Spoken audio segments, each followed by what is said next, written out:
Hello, everyone, and welcome to this 20th episode of Riichi Out to Mahjong Friends. Today, we have a whopping 4 guests. This is quite a special 20th episode.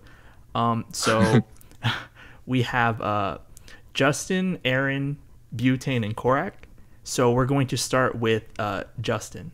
So the same 3 things: what organization you're a part of, what got you into Mahjong, and any Mahjong-related goals for the future. So without further ado, take it away, Justin. Oh, my name is Justin. I'm president of the Western Dragon Mahjong Club from Lockport, New York. My memory of how I got into the game is actually very fuzzy. I can't remember exactly. I think I just saw the tiles actually at the anime store. It's like, oh, that looks cool. I looked it up and went, oh, that's a cool game. And then I got in touch with the RIT club and started playing with them. Store goal really is basically just become a better player and also to just try and come up with new teaching methods to get new players in through a user-friendly manner.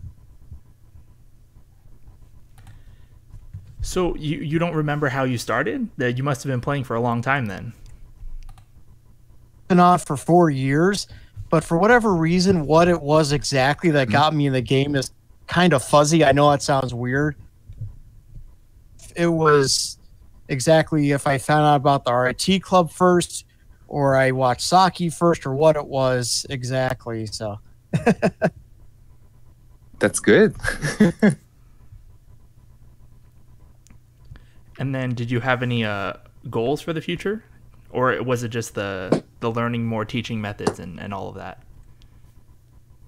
As far as now, it'd be just working on growing, making our club grow.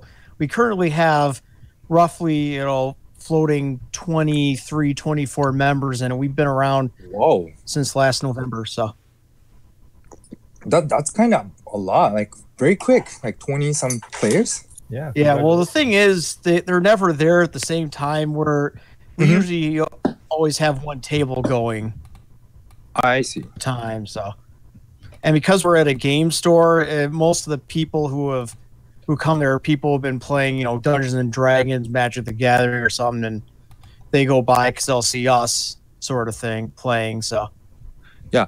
I have a question for Justin because we didn't follow. Like all of a sudden, the Western Dragon came up on the website. It's just an online presence, huh? Where is the Lockport, New York? 20 miles east of Niagara Falls. Oh, wow. I was just there, actually, in Niagara, that is. Wow. For vacation over Labor Day weekend. So, nice place. You should visit there, Justin. Okay, so what about the Rochester? Seems like you went to the Rochester's charity Mahjong event last week. One time, everyone who signed up won a prize of some sort, and all the money went towards a good cause, and just a great, fun, casual event, and real good time was had by all. And I think it was great, especially for our club, because besides Derek and I, no one else has really interacted much with the RIT guys. So I'm glad that they got to go out and mingle and play with some more people outside of who they normally play with. So have you been to the Rochester Club before? I've actually been going there for a few years. I see. How's the Luke? And Luke's he's super nice guy, but I only met WRC. So how is he? What's his? Go ahead. What kind of people is he? Luke's a great guy. He's very knowledgeable. I know he's been reading up and or playing the game for, I think, almost 20 years. So he knows his stuff really well. If there's a technical question on anything, he's the guy I go to about it. So I see. And then, but Rochester Club is run by Noah.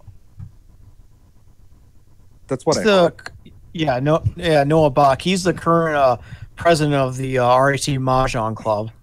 So you have experience going to the Rochester and then decided to open up your own. The way our club started, it wasn't even planned. It happened unexpectedly, actually. The game store we play at, which is Casual Dragon Games, located in Lockport. I was last October, I think it was. I recently just bought a Riichi Mahjong set on eBay. I just brought it to the store thinking maybe I could see if anyone's interested in possibly learning this, because outside of RIT, I don't know anyone. So I just went to the store with the set, just had it out. And the guy who runs Pathfinder, that's a tabletop RPG they play there, his name's Derek. He just walked in the room and goes, tiles? And I said to him, yeah, it's for the Japanese version, thinking to myself, he probably doesn't even know it. He's probably going to play the solitaire version.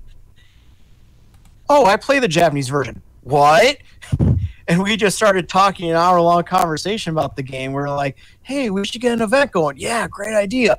So we had an event 2 or 3 weeks later. 6 or 7 people showed up and like, hey, we should start a club. Hey, great idea. And it just sprung from that. So. Wow. So, Nima-kun, let's show his stuff, his venue on the screen. Yes, it's on the screen now. There it is. So Justin, can you tell us so do you do game store? I'm not actually the owner, but I know the owner very well. His name's Jason. He's a great guy, Jason Goff. He's a guy who runs it. What's cool about the store is that it used to be a medical building decades ago. So you got the main hall, and there's all these little rooms. In each room, you could play Magic the Gathering. There's another room for board games. And the owners literally let us have our own room for our Mahjong club, which is awesome. So he's let us just take over the room, and we got posters up and everything. As you can see from the picture there, we got a sake poster and updated the rooms. This picture, we've got all those. You can kind of see those joking Mahjong memes we got up. I've got them all framed, and we got those up on the wall now. So that is super awesome.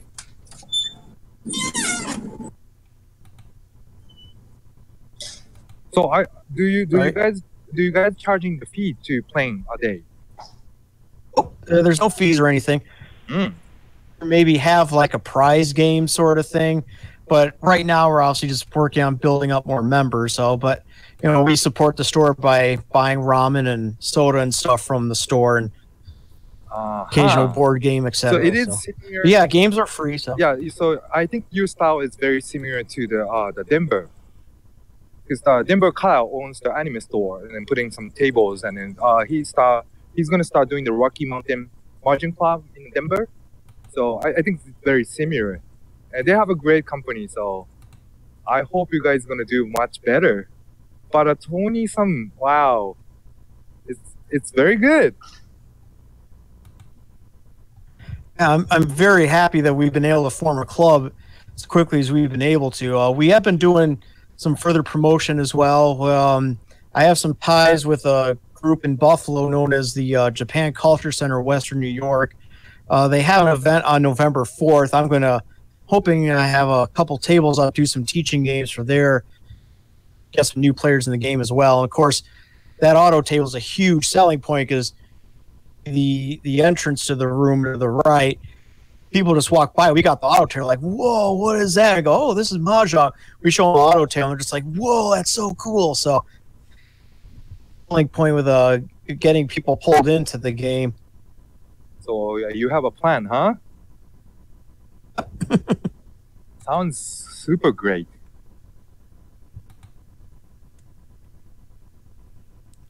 So, should we move on to the next guest? all right. So next, why don't we go to Aaron? So same 3 questions. What organization you're a part of, how you got into Mahjong, and what your goals are. Sure. Hi guys, I'm Aaron. I'm the founder of OC Mahjong. We actually haven't launched yet, but we're thinking of launching in the next couple of weeks. So very, very new. And we're based in Irvine, California. So about 1 hour away from LAPOM. So thank you for having me on the show. No problem. Anytime. Yeah. So, yeah, how I got into Mahjong, I was in college, actually. This was about maybe like a year and a half ago. I was in college, and my roommate recommended me watch Akagi, the anime. So I watched Akagi and I really liked it because I really like that sort of anime. And you know, he had a mahjong set. He had a Chinese mahjong set, but we learned Riichi mahjong together, and that's how I started learning about mahjong. And Good. here I am now. So, as far as my goals for mahjong is, well, first I have goals for the club OC Mahjong. So 3 goals, very simple goals for OC Mahjong that I have. Number 1 is having fun, making sure everyone in the club has fun, right? That's the most important part. Number 2 is, it's, you know, we have a club as opposed to playing online, so you can make friends and communicate with people, right? So having this sort of social interaction is another huge goal for our club. Good. So, yeah, making friends and having this social interaction around this game. And number 3 is growing the Riichi Mahjong community. Because Thank you. yeah, yeah. I mean, I honestly wouldn't have known anything about Riichi Mahjong unless my friend told me about Akagi, right? But if we have more and more clubs and more people involved, I think it'll spread faster through word of mouth, right? There you go. Increasing the number of people will, you know, expand the reach of the Mahjong community. So that's the goals I have with OC Mahjong.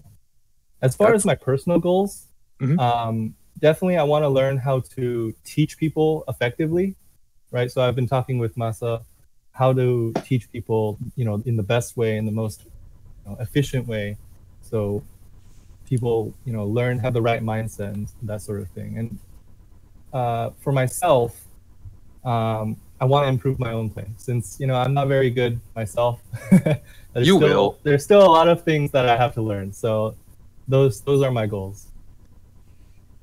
Very good. So Aaron just launched the Facebook group page, and he just, you know, came into the Riichi community, but he didn't know anything about it. So he got a bit involved with like a lot of questions from other countries, and also maybe a little bit of a Mahjong politics. So it was big surprise. Was it?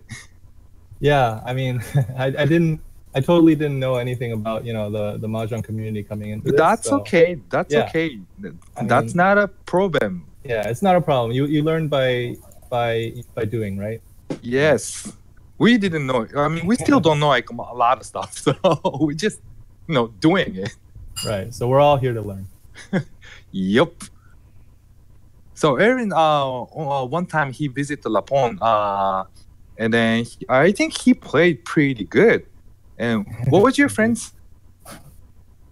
What was that? You came with your friend wearing the pink sweatshirt. Oh yeah, that was Nick, but he moved to Michigan, so he's no longer part of OC Mahjong. But yeah. There's a chance he's gonna start up the Michigan club too. Yeah, maybe. There you go. There's always a chance. So Aaron, so in Irvine, did you went to the UC Irvine? Yes, I actually just graduated from UC Irvine in May. Congratulations! I think we have like many Irvine graduation players. Yeah, there actually used to be Irvine Mahjong Club back when I was like a freshman or sophomore. Oh. So first, second year, there used to be a Mahjong Club. I didn't know about it until I was a senior. And then I learned that, there used to be a Mahjong Club here. But yeah, I hope I can find those people. You know, definitely it would be pretty easy for me to reach out, try to find those people. Yeah, I think it's kind of a different culture, but in Japan, like in the university, they have a Mahjong club too. And then usually, like older ones, they're gonna pass out the leadership to the younger ones so that the club is gonna continue. Right. Yeah, so we kind of want to. I know it is gonna be pretty tough, but I want to see like similar kind of stuff into the United States too, because we are recently getting some contact from the some other college-based club. They wants to do the tournament, like online tournament, and we're kind of planning too. Oh, okay. Yeah, but see, next year that club is gone. It's kind of sad to see, right? So I know it's gonna be pretty tough, but let's try. I hope the Irvine club is gonna come back. Yeah, No, definitely. Yeah, we can go train them too. Yeah. That would be And nice to see. Yeah. yeah, it's not too far. I have a couple friends in OC. He played the Mahjong, so maybe we can introduce as well. Sure. Okay. Yeah. And who else is here today? Oh, I just wanted to mention. Okay. I also went to UC Irvine. I graduated in. I didn't know that, Nima. I've mentioned it before. Oh, sorry, I didn't hear. I graduated in 2014, so I don't know if the Mahjong Club was still there or even existed yet. But man, I would have liked to know about that when I was there. Yeah. Oh well. Nice to see a fellow alumni. Yeah, Tina just posted as well that she's a UCI alumni. Oh, wow. I'm so jealous. I was in the college here too, in California. I wanted to go to the UCI, but my GPA was not enough. Because it kind of sucks because I'm graduated high school in Japan, right? So transfer to the GPA to here, they're going to automatically deduct like 1 point. Oh, really? They do that? When I was at the school, something like that. So that was not enough. Wow. Oops. Shame on me. Because I didn't study a lot. I play basketball all day. So anyway, let's move on. Okay, then. I guess we'll move on to the next group. So, that's Butane and Corak. So, which of you two would like to talk about the club? Boy, don't speak up all of a sudden, Butane. I'll go then. Basically, we're a bunch of online players, and then Butane basically went around to some communities looking for people, and eventually found, oh wait, there actually are enough players to sustain a club around here. And we've been meeting every week, basically since February, outside of a couple summertime. And because we're all online players, we tend to be Tenho rule set, Tenho experienced. And the club itself is based around the Johns Hopkins area. And other than that, it's a pretty casual club, pretty small, tight-knit community. And you don't have anything to add, Butane? Yeah, there's like only 4 or 5 of us.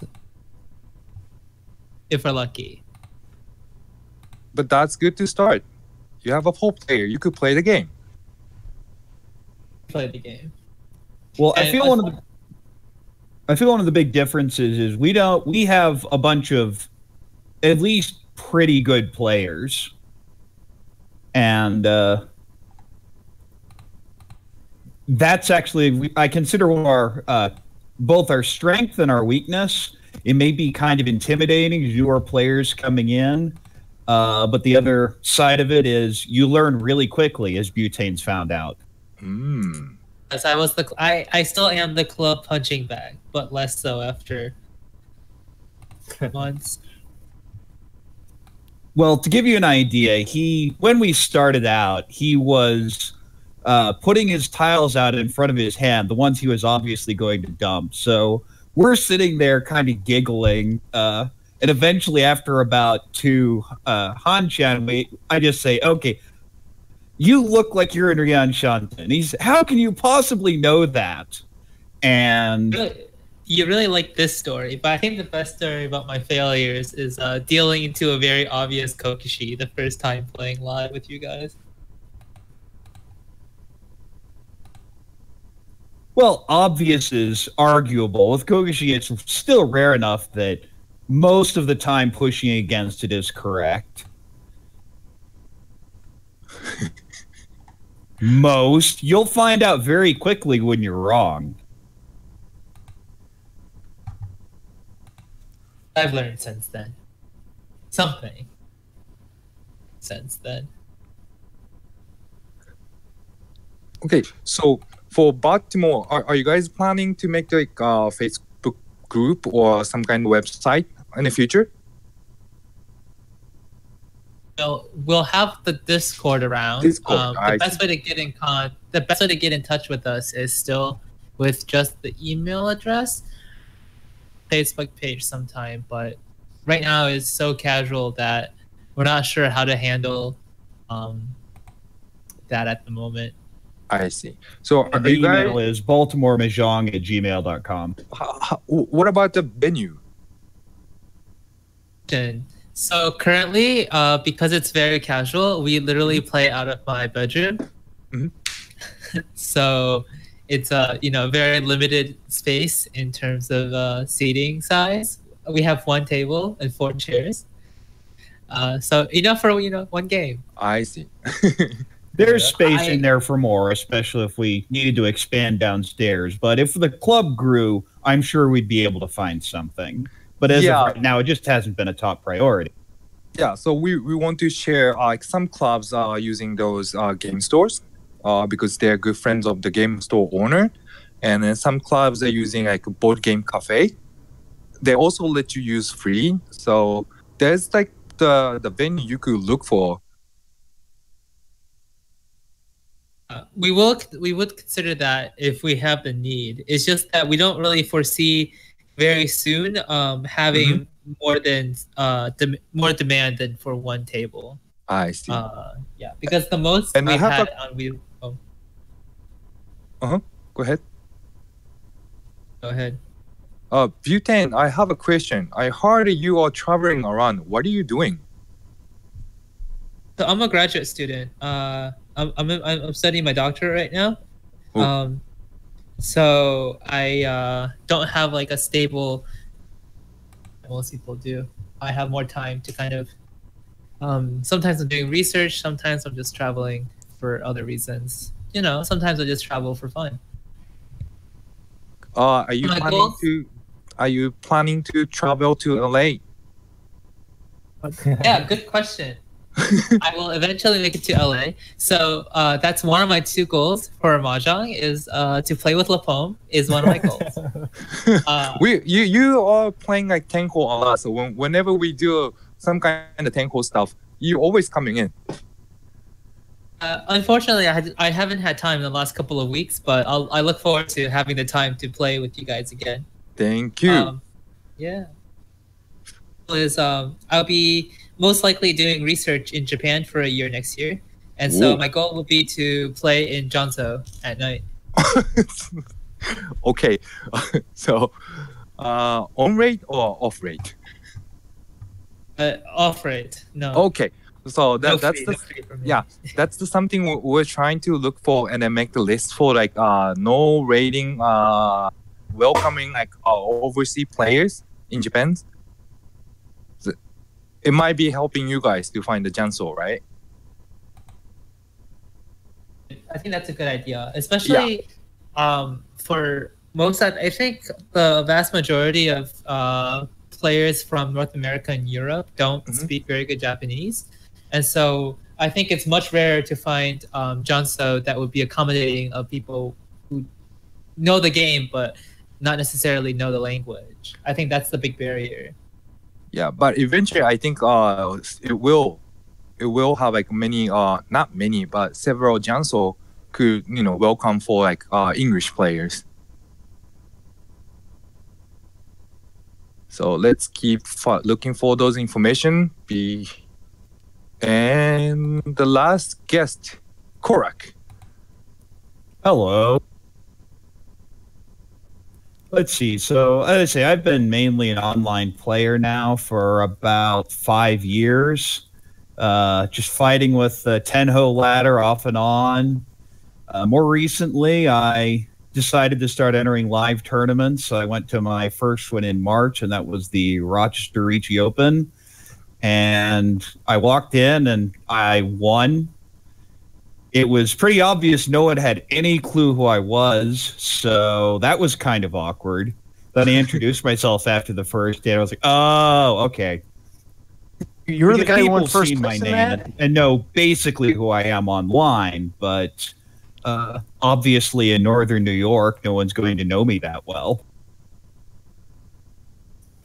So my main goals for Mahjong going forward are, of course, I'm currently 6th Dan, so I am aiming for Ho-Oh, of course. That is not something I expect to happen anytime soon, but it's definitely on my radar. In a way, it wasn't even, I'd say, 6 months ago. Oh, that's a good challenge. So let's see. My other main goal just has to do with live tournaments. I basically want to see how good I am, and I'll be going to NAO, and the Continental Championship seems like a really good place to determine how good you are. Good. So, one more thing. The Corak is the one. He is representing USA for IORMC. And last episode, we had a DDR done. So now you guys are the teammate. Yes, we were teammates last year. In fact, 3 of the 4 players that made it this year were on last year's team. So I don't expect too much difference in terms of play style, play skill. Mm-hmm. I noticed there are, at least I think there are more teams this year than there were last year. So making that top 16 cutoff or whatever it is going to be a little bit harder. So the last week we talked about the practice match. Yes. And so I think I volunteered to be the first one. Thank you. First ritual sacrifice. So we'll see how that goes. And it's we have like a couple of things we need to talk, but we just got like 3 minutes ago Mahjong Watch team from Japan. They sent us a message, and you want to hear who's playing? Sure, let's go. Okay, the first player is gonna be Taro-san, and he's former 10 dan and then currently 8 dan. And I think it's Marachok-san.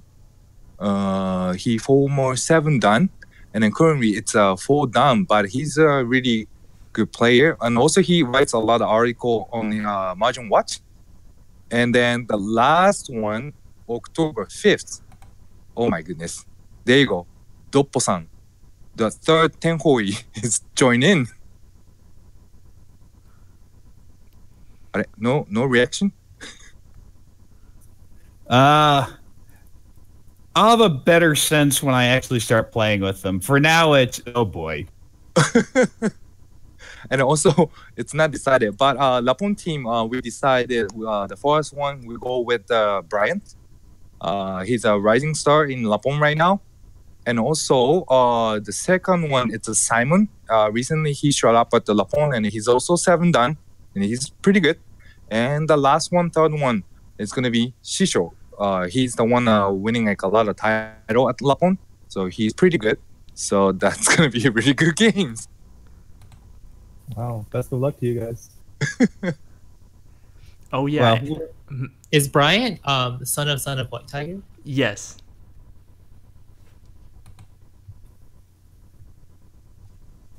No. Let's see. So I expect IRMC to go reasonably well. I don't think we're the strongest team. We actually get to the event, but we've been pretty consistent. 6th, 6th, and 7th the last 3 years, I believe. So that seems like about where I'd expect us to end up. Last year, I had an absolutely disastrous IORMC. I wasn't drawing anything for the first 3 Hanshan. And then, of course, in the 4th, I got the W Yakuman Tenpai. And nothing.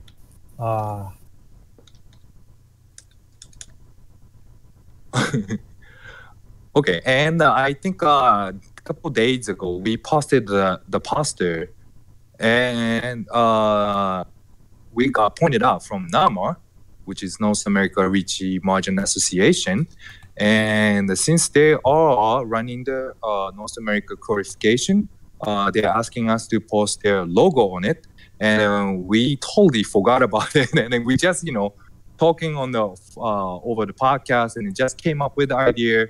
So we are so sorry, and we will redesign the poster and repost again.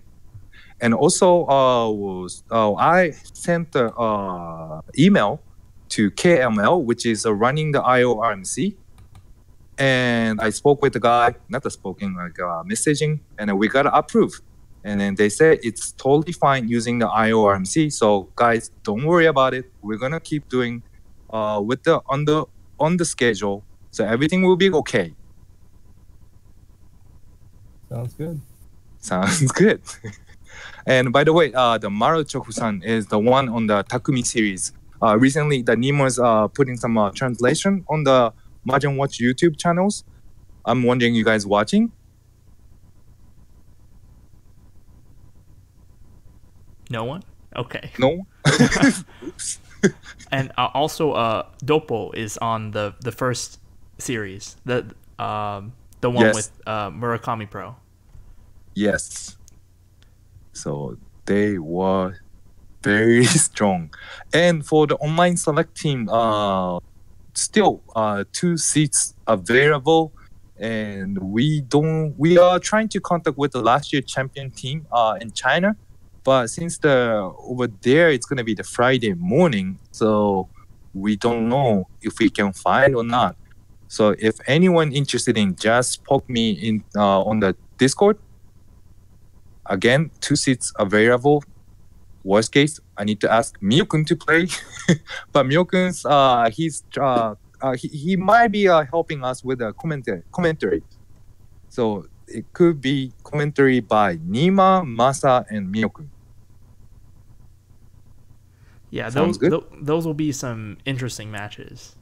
Yeah. And they will be using the rule set you see on the screen right now, the IORMC rule set. Looking forward to watching you cast to commentate. Yeah, that's something that there isn't that much of, like Riichi Mahjong with English commentary. So it'll be good to make some more content for everyone. Oh, and also Nima-kun, let's tell them we try to focusing on like fundamental part, not the super technique part, because it could be too difficult to understand. So let's focusing on like fundamental, so that the viewers could also enjoy.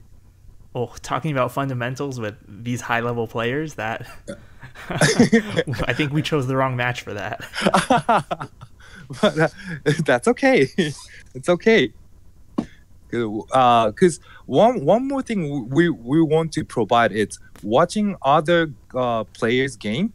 You could still learn like a lot of stuff. Like so we want to make it to like watching the game could be something interesting as an entertainment and also learning part. Yeah, I think that this sounds could good. help to spreading the reach margin too. Right.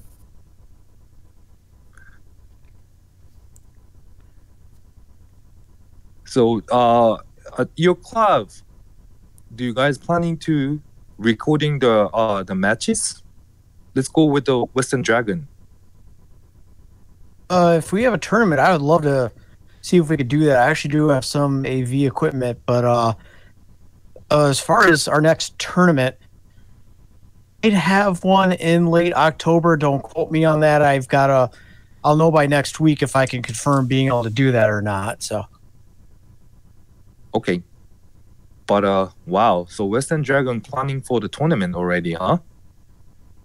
it's really just going to be us and, inviting the RIT guys. I'm actually going to be talking with them tomorrow, just asking if they have anything big going on that day. Just be, hey, I'm having this.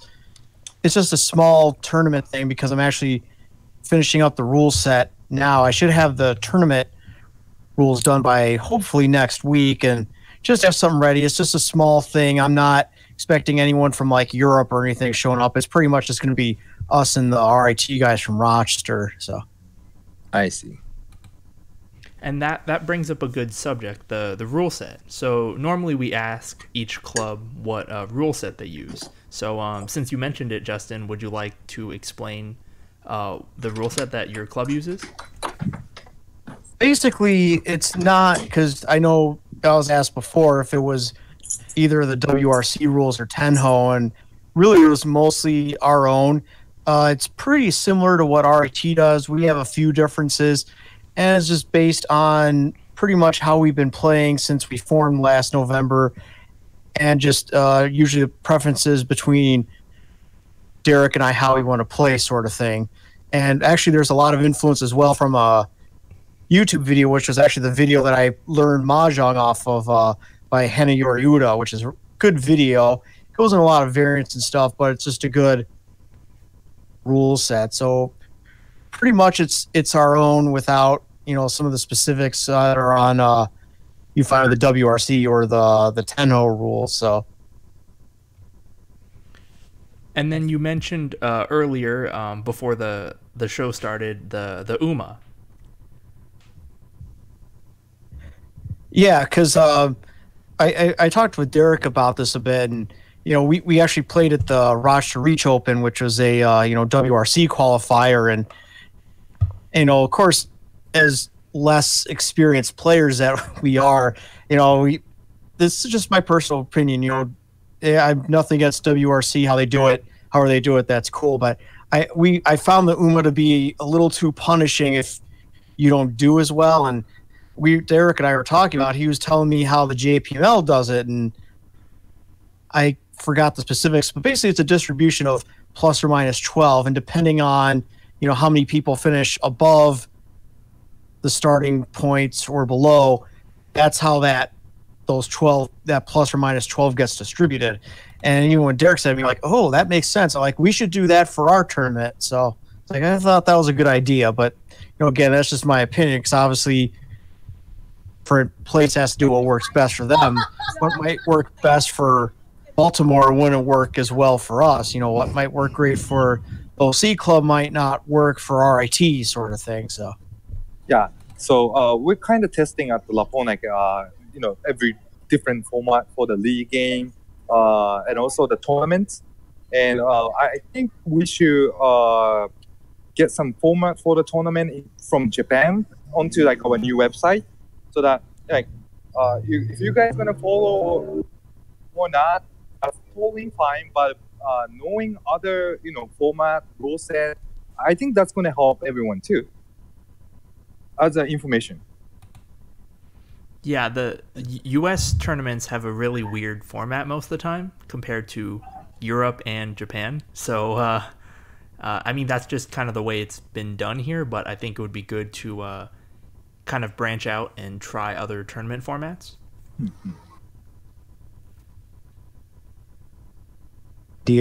I know Derek, he knows the JPML rules way better than I do, but he told me about how the UMA works, etc. And knowing how one of you guys mentioned you really like the JPML rule set. What other things about that would you guys say that you like as well about our format compared to say what WRC does, for example? Oh yeah, that was me. The JPML rule set is actually my favorite rule set because of the sliding UMA, where if you're above or at the baseline, you gain points. If you're below the baseline, you lose points. So there's no nonsense where it's like, oh, I'm positive third, but because of the UMA, I'm negative now or something like that. And also the removal of Ipatsu and Uradora. It makes Riichi a lot less powerful, because in pretty much every other rule set, it's pretty overpowered. I didn't realize they took that out. That's interesting. I gotta write that down. Yeah. It's very uncommon, of course. There's only one other pro league that does not use Ipatsu or Uradora, but JPML is the most prominent one.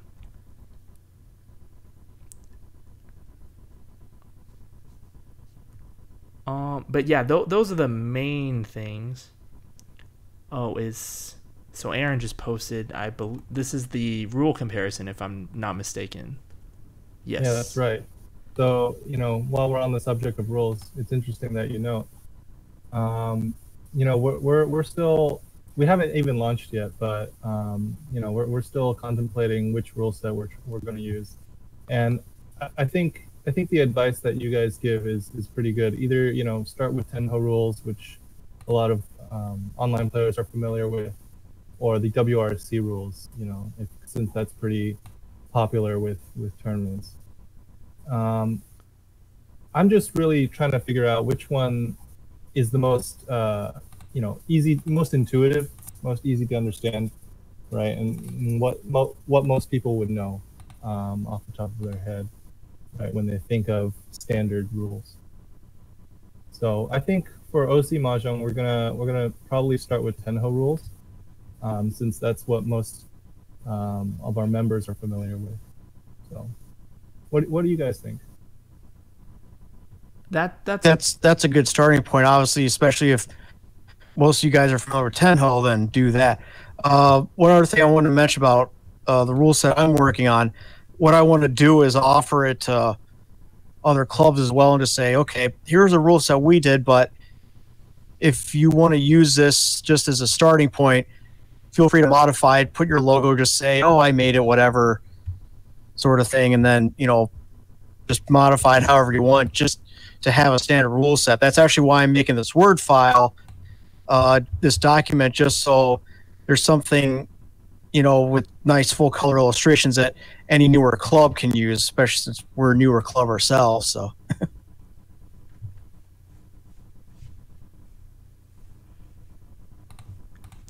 Yeah, I think starting with Tenho is pretty standard. At LAPOM, we use WRC just because that's like a format that's recognized, I guess, kind of worldwide, and it helps prepare the players for tournaments, because most tournaments in the US would use WRC rules. But yeah, Tenho is another very widely known format in the US. So it's even with like the kind of weird, like the Condor rules and the abortive draws, which really suck if you don't have an auto table. It makes a lot of sense to start from there.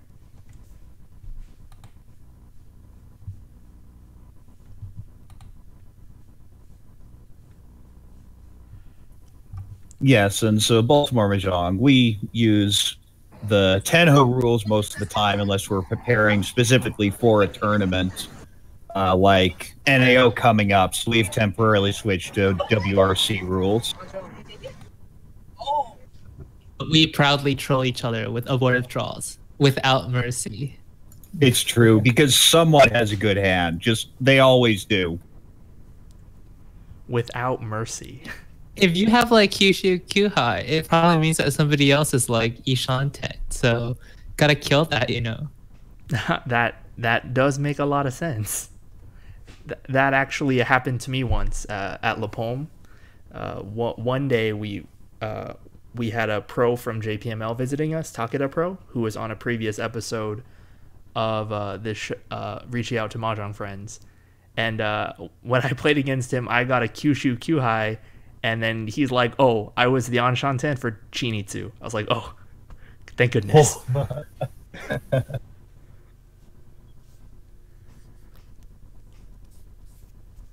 But yeah, that logic is very sound. If you have a trash hand, someone else probably has a good hand. Conservative and just always abort the draw. Well, it's not just that. It's that presumably you'll throw them off. Because it's not just necessarily that hand. If it's someone that is steady and stable, then they'll probably stay the same throughout. But if it's someone who gets mad easily or frustrated, the mistakes will compound the instant their hand is ruined like that. But that's part of the game.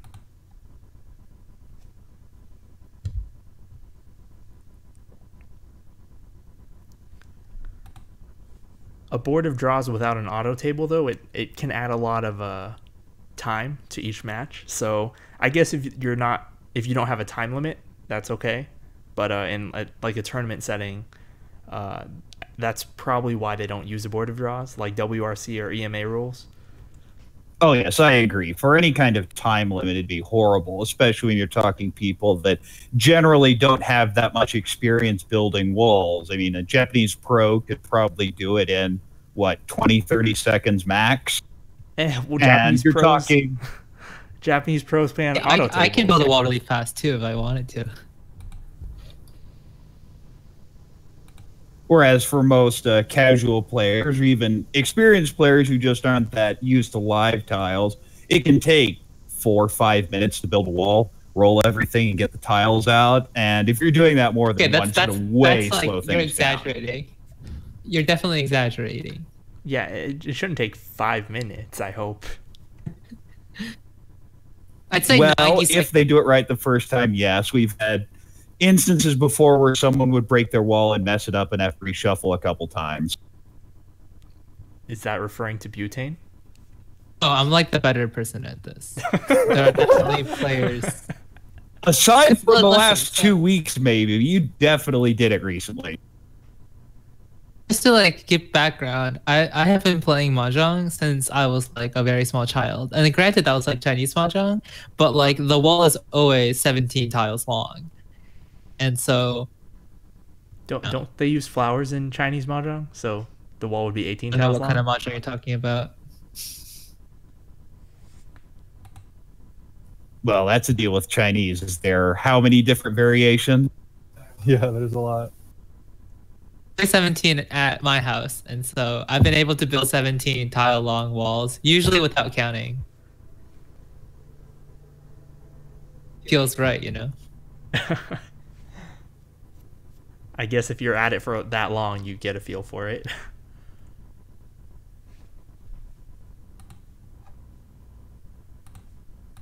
But yes, even minimum time, you're talking, I'd say 60 to 90 seconds for people that just don't do it all the time. And then the board's going to cause that over and over again. Admittedly, Kyushu isn't that common, but it can definitely be frustrating if you're trying to really get things done under a time limit. We tend to run for, 7 hours usually? Well, our club meetings usually take most of the day up on Sunday, and our goal is always to get through 4 Hanchan, but that does not necessarily happen. Minus the fact that we do like first eat together as like kind of a club activity before starting to play. We tend to spend about 5 or 6 hours playing 4 Hanchan if we're lucky. I think that's reasonable. And sometimes we don't make it.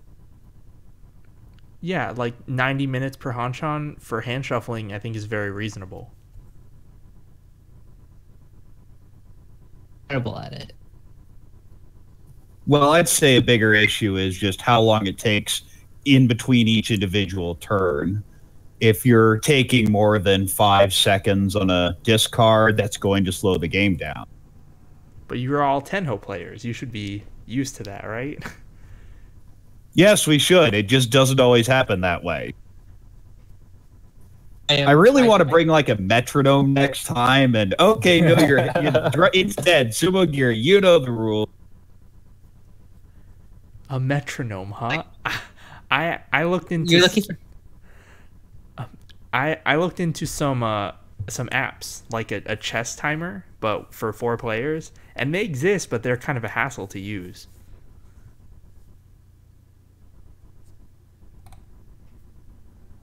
They are a big hassle. I think you should. I'm not sure if you had this growing up, but like sometimes as a kid you get like a little like a dial, like a time dial thing. I forgot, a sand dial for like 2 minutes, so that you always brush your teeth like using the correct time. I'm sure you can get like a 5-second one if you really looked for one. And you get like 4, and then people can just flip their little things. That would make sense, I guess. I got hourglasses. I have no idea why I called it a sand dial. No, but yeah, that is something that's very important to keep the pace of the game. Like not just the turn by turn procedures, but then also shuffling and building the wall efficiently. So that could add a lot of time, and also even little things like breaking the wall. If you're not experienced with that, it could add time as well. Like if you're like, I don't know how to count 12, right? So you just instead count 5 from the other side, right? But there's all these little tricks that you can use to speed up your game, and that's something we've been working on recently at LAPOM too.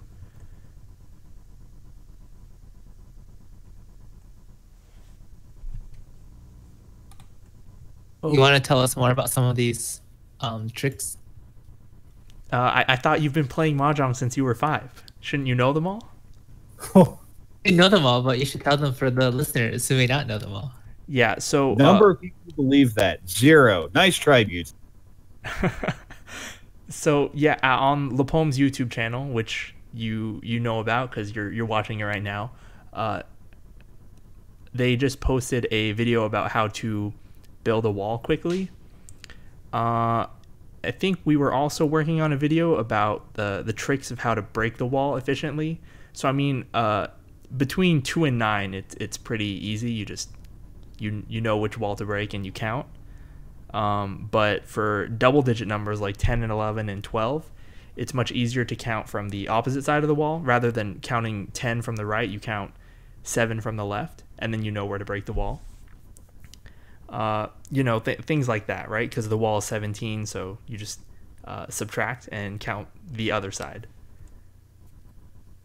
And then also little procedural things like discarding a tile before you rearrange the tile you drew into your hand. That can add like a second each turn, and over the course of a hanchan or several hanchans, that could add up to several minutes. And that's time you could have been spent. That's time you could have spent playing more Mahjong.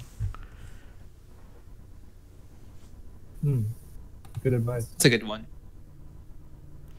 Yeah, that's something you like commonly see in like U.S. tournaments. I think playing with players from across the U.S., with them having visited LAPOM, you kind of pick up on these things, and it would be nice if there was some like standard etiquette in Mahjong in the U.S., but the resources are kind of hard to find.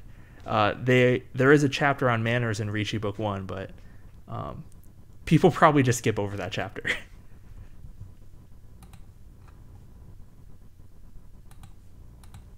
Yes, I agree that the decorum of play seems to be lower than what is expected in Japan by far. Mm-hmm. Yeah. Agree. Yeah, like even recently, I've heard that Jeonso Mahjong parlors are much more strict on manners than they were recently. It causes maybe some tension at the beginning when they're trying to get their players to exhibit better manners, but then it helps them keep more players because there aren't players with ridiculously bad manners driving their other customers away. It seems hard. I mean, just like anything, it takes practice.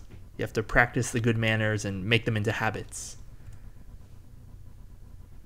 And it's of course best if you start from a beginner learning these good manners so that you don't have to break bad habits later.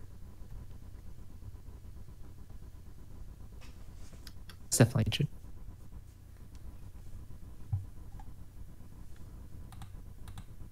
Okay, so another thing that we also talk about on the show, at least a lot recently, is how to teach beginners.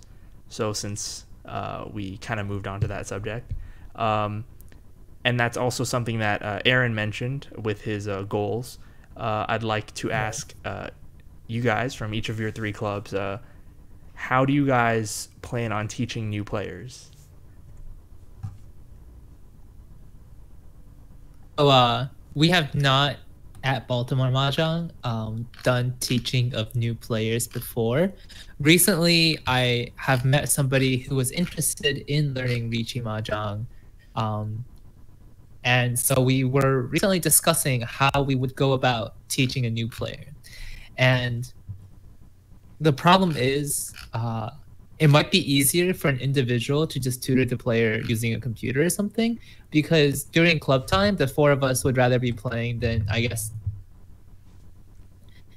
And it also is unclear how that would exactly happen. So I think I think it's important to emphasize that like the first elementary steps of learning Mahjong should be done largely through self-study, but with with guidance and with somebody to answer your questions and to explain things if you don't understand them. But I think there's a huge self-study component. You can't just like sit somebody down and be like, okay, this is how you play. Well, the game itself is so complicated that you throw a bunch of rules at someone and it's going to cause information overload. The traditional, when I say traditional, that's obviously within the last few years, the way we've taught, or that I've taught people online, has been just hammering out on the flash game and answering questions anytime someone comes to a question. Like, what does this no multiplier thing mean? And should I open? And then from there, you slowly grow and introduce more Yaku and get a much better idea faster, I feel, than you would just overlooking someone and then trying to explain the concept of Furi 10. There's a specific method that I've been using because I've been teaching a lot of I probably taught like at least 20 players over the last year, and a lot of it's also based on I had when I tried to learn the game, because there was no one to teach me the game. I watched a 3-hour tutorial video, wrote down notes.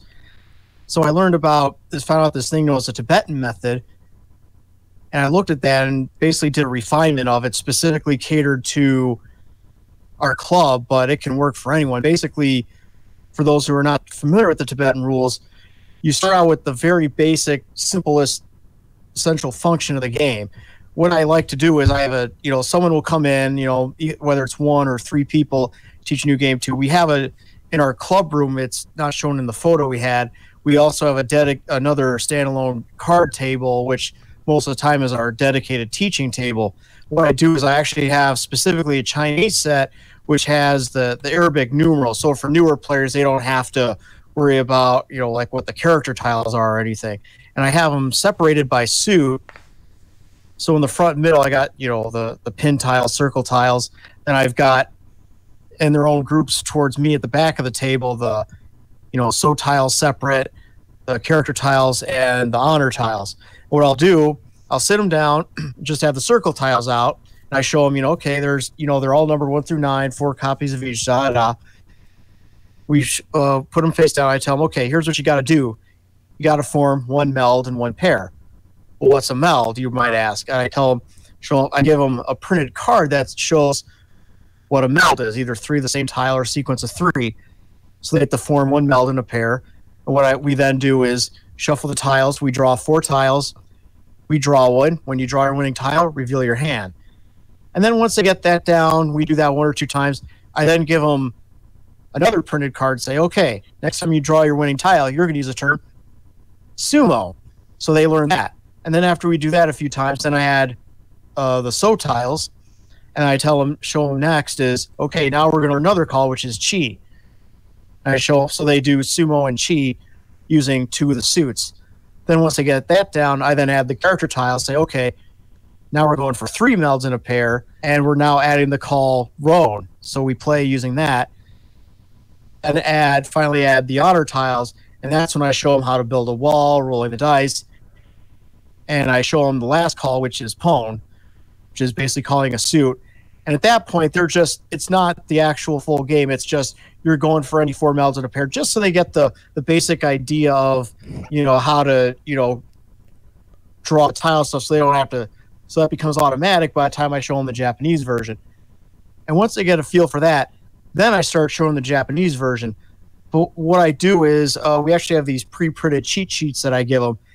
And I also give them another sheet that I made called Common Yaku, which contains about, I think, different Yaku that are the ones they're going to run into 90% of the time. I do that just to get their feet in the water so they don't get overwhelmed by anything. And yeah, so understandably, that might seem like it takes a little longer, but they tend to learn the game much better as opposed to just showing them firsthand, oh, this is how the Japanese version works, and show them everything. And there's like, at least for us, that's been working well. So I'm not sure if there's anything else particular you guys have done that's similar or different to that. So, but that's been working well for us. So yeah, it sounds like you definitely have that method, really, really worked out.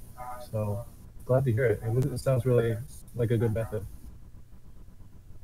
Yeah, the Tibet method is very common to teach players who know nothing about Mahjong. Obviously, if they've come from another Mahjong background, you can just kind of jump into the Japanese style rules because they'll already have known how to build a hand. What about you, Aaron? Have you thought about how you might teach any new players once your club starts up? Yeah, I mean, I've kind of thought about it. It's still in the works, but I'm sort of getting all these ideas, right? So first of all, I have my personal experience, learning from friends, right? Learning with friends, learning from friends. And so I definitely feel like an in-person aspect is required for learning Mahjong. I sort of disagree with the fact that you should probably just self-study pretty much most of it. I feel like definitely having that sort of social aspect is helpful in appreciating the game more, making it more fun. And that's my opinion, of course, but that's how I learned. So I definitely want to sort of like how Justin said, sort of guide the player through the basics of Mahjong, right? So if they're brand new to the game, I would bring them in, show them, all the different tiles, what your goal is, and we'll sort of, do like those sort of mini games or mini scenarios where, okay, so, do this one step at a time, and then we'll start working up to eventually your final goal. Right? So making a meld, making a pair, basic calls, how to win, and then go from there. So, and I also think after they learn the basics of Mahjong, how to make a hand, I think how LAPOM is proposing, how Masa is proposing, right? He's experimenting with how to teach all the Japanese Yaku to beginners. So his theory, I guess Masa, you can talk about it, but in summary, is to have different mini games, right? So, for example, I'm gonna take out all the honor tiles, and today we're gonna learn all about pinfu, and so we're gonna all try to go for pinfu. We'll open hands. If you have any questions, just ask, and everyone try to go for pinfu, and then at the end of the game, everyone knows what pinfu is. Right? So working through the Yaku that way, after getting the basics down, I think is a good solution. Is what I'm planning on going forward with. Yeah, we've been working on that quite a bit, and like as another example, to learn like Toy or Chitoitsu, you might take out all of the even numbered tiles, so you can't make any sequences anymore. So you have to go for pair or triplet based hands. Right. So that sort of thing would definitely help, the players try to think more in that sort of direction of what sort of potential Yaku could I go for with this sort of hand. So I think it's a good method that you guys have going on there. Yeah, and the idea behind this teaching the Yaku in this way is that you are going to be teaching the Yaku Riichi last. If you want a new player to be able to jump into a game once they've got the basics down without having really learned that many Yaku, you would normally teach them Riichi first. So it's like you just tell them, keep your hand closed, just Riichi, you'll have a Yaku. You don't have to worry about like a no Yaku hand. But that ends up becoming a crutch, because if you can just Riichi, then you don't need any other Yaku. You don't have to learn the other Yaku. It can hinder their future learning. So in this way, the idea is you teach them Riichi last after they've already learned all of the common Yaku, at least. Like you don't have to teach them Sankansu or whatever until afterwards. But yeah, that's the idea, and there's merits to both, of course. Like I said, if you just want to play, you want them to jump into your game, you just teach them Riichi, they can jump right in. But it's a lot more investment to teach them everything else first and teach them Riichi last. So, but that's another thing. What Butane mentioned, that when they have their club time, they just want to play. They want to play their full game. But it's also important to invest in new players, invest your time and your effort, because without them, your club might not exist after a while. Well, maybe one of your players leaves and then you don't have 4 people anymore. So it's very understandable that you want to use your precious time to play Mahjong, but you also have to invest in the future, I think. So while just having them train online with the Flash game or whatever with your one-on-one like tutoring is good, there does need to be some in-person guidance as well, because just throwing someone into the Flash game might be a little bit more overwhelming than, for instance, using the Tibet method to start them off. Yeah, I don't think there's a. Oh, sorry. I don't think there's a one right way to teach people. I mean, there's definitely a lot of different ways to teach people, and honestly, I don't think there's going to be, a best solution here. So it's going to depend on the person, really, what is most effective. One other thing that's just one little small tip that I also like mentioning, because sometimes people usually ask, they'll look at us playing Mahjong and be like, well, is there any way you could easily define the game? The best thing, if anyone asks, what's Mahjong, just tell them this. It's gin rummy with tiles. Play gin rummy.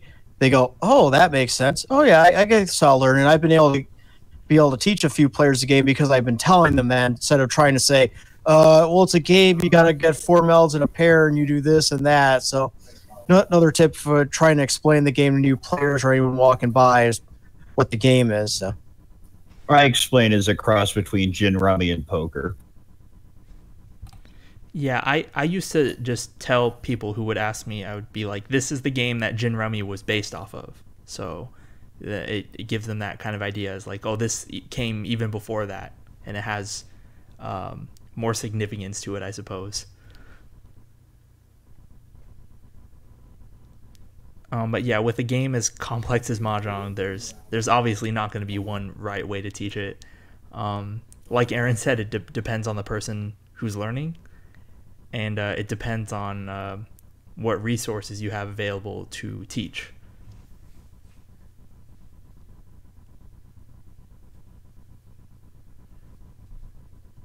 Okay, Masa, are you there?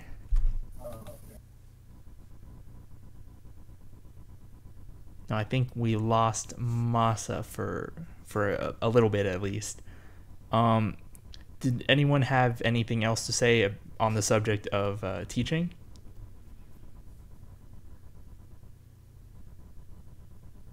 No, I think that's pretty much it. There were definitely a lot of good ideas put out, and it's definitely something that I think we all have to continue working on.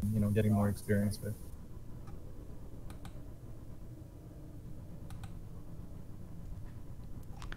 Okay, yeah, we at LAPOM are working at putting more teaching resources out.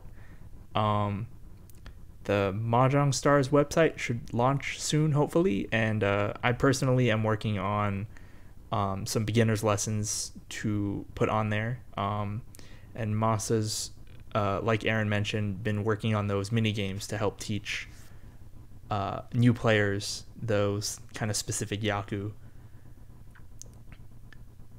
All right, is there anything else anyone wanted to mention before we end the episode? No, I guess I'd just like to say thanks for having us. Thank you so much for having us. Thank you. It's been a pleasure.